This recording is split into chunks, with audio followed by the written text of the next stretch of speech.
For more, let's go to Cape Town. Jervin Naidoo is political analyst at Oxford Economics Africa. Thank you for being with us here on France 24. Thanks, François.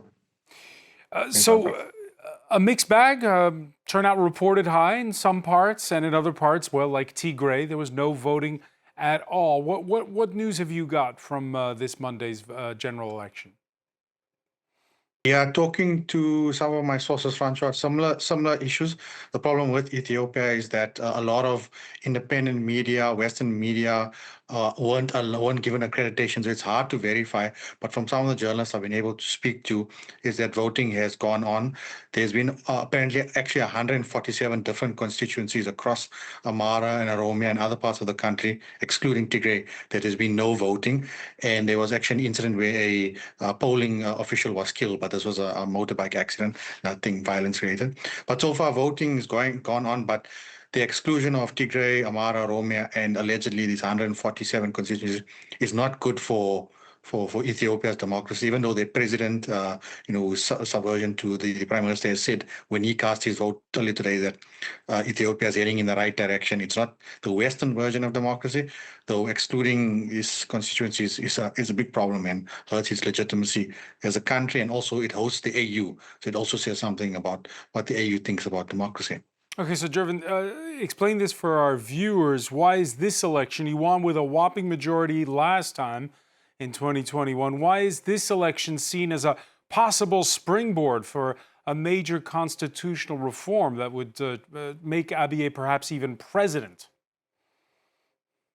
Yeah, so even though in the last election you won by a landslide, there's been slow trends, Franco, as your report mentioned earlier, that he's been increasing control, through the economic liberalization process. He's been growing control, stifling opposition parties. So there are rumors that there's a possible, he could have changed the constitution, but I think there was way too much of heat on him because of the Tigrayan war, the tensions with Egypt over the GERD and the problems with Eritrea.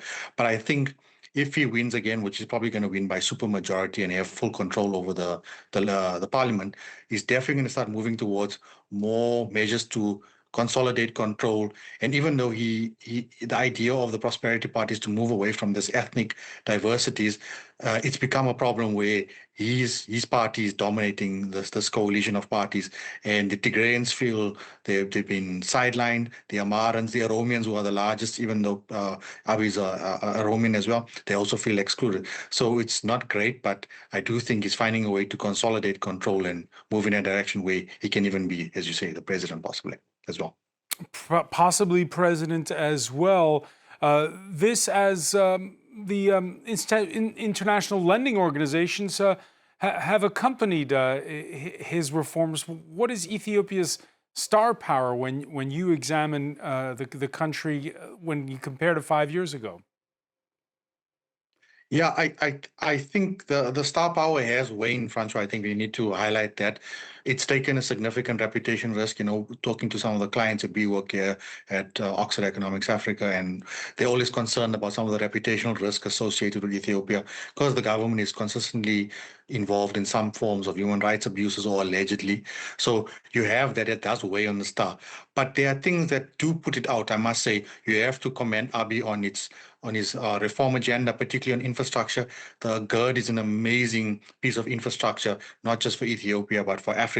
So there are some positive signs which multilaterals are seeing. The birr has been liberalized. They've opened up the insurance sector, the banking sector, but there are still structural challenges. So it's a bit of a weighing star compared to 2018, but there's still these underlining green shoots that are there that investors see. And also, it's the second largest population, as you mentioned. It's got great potential, barring access to a sea. So there's a lot of things that are going for it as well as against it. Yeah, you mentioned GERD, the Grand Ethiopian Renaissance Dam. It's being used as a major power source at times, even for things like developing AI. But that lack of access to the sea. Some saying that over the next term there could even be a return to war with neighboring Eritrea to get one. Is that, how high a possibility is that? Yeah, François, it's definitely something that I'm quite concerned about. I monitor it quite closely in the way in which Ethiopian politicians posture themselves, the way Abiy speaks in parliament and about it. They believe that Ethiopia, when it's part of the great Abyssinian Empire, before it was divided into what we know as Eritrea, Ethiopia, Somalia, Somaliland, Djibouti, they had access to the sea. So they believe it's an utmost right that they have, and it also is for them as the second largest population-wise country not to have access to the sea. They can't let this happen. So there are definitely tensions. This is why the Eritreans are getting itchy on the border, the Djiboutians as well. And we know there's this dubious deal with the Somalilanders, which they haven't retracted. This is why they actually cut ties with Somalia. The ties are back there, but they haven't ended the deal with Somaliland. So definitely, I think over the next term, once Abiy is in there, I think we're going to see him become more and more louder, and see he'll start pushing the edge of how much he can get access to the sea, because the AU haven't really done too much and European partners haven't really said anything too much. So I think it's going to be something that's going to spark up more tensions in the Horn of Africa. And as it is, the Horn is quite volatile as well. Jervin Naidoo, so many thanks for being with us from Cape Town. Thanks, François.